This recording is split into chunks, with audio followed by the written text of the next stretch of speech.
Hello, I'm Joshua Rice, and I want to talk to you a little bit about what to expect on an official or unofficial visit. More specifically, I know it sounds silly, but what to wear. You want to be able to make a good first impression on a coach. You don't want to look sloppy or look bad.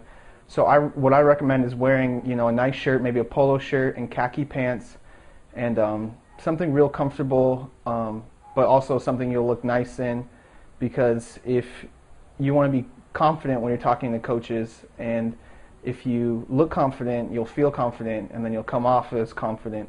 And first impressions is a big thing about making connections with people, especially if you're talking to somebody like a coach you want to make a good impression on. So I know it sounds silly, but definitely dressing nice on a visit, talking to a coach is very important. It's a little bit flexible depending on where you go.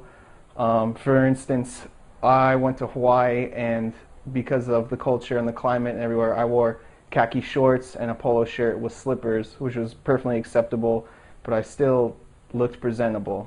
So just something you want to keep in mind when you're talking to coaches and making your visits to different colleges. One thing that I noticed that was different for me from high school to college, the transition, was that, the speed of the game is faster. Everyone's faster, even the big guys. Your O-line, your D-line, your linebackers, tight end, everyone's bigger. Everyone's bigger and they're all faster. Wide receivers are a lot quicker. That's one thing that I noticed. Because of that simple fact that everyone's bigger, faster, and stronger now, you have to be a student of the game. So what that means is that you're going to spend just as much time watching film, learning plays, running through plays as you do, in school, because that's how you get the edge, It's a whole new level of play once you get to the college level, especially if it's a D1 level. A way that faith and your beliefs will play into this is that you got to have a strong belief in yourself, and you got to have faith that things are going to work out the way it's supposed to, even when they don't.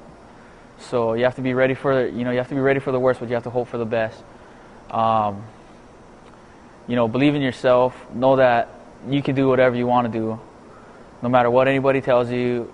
If somebody tells you can't do something, that should be more of a drive to do it and to make yourself better.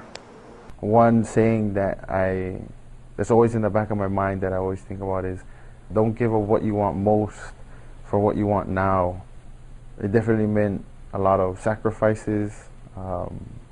If what you want most is to play at the college level, or maybe even further, make it to the professional level, if that's what you want most in life, don't give it up for temporary things right now, which might mean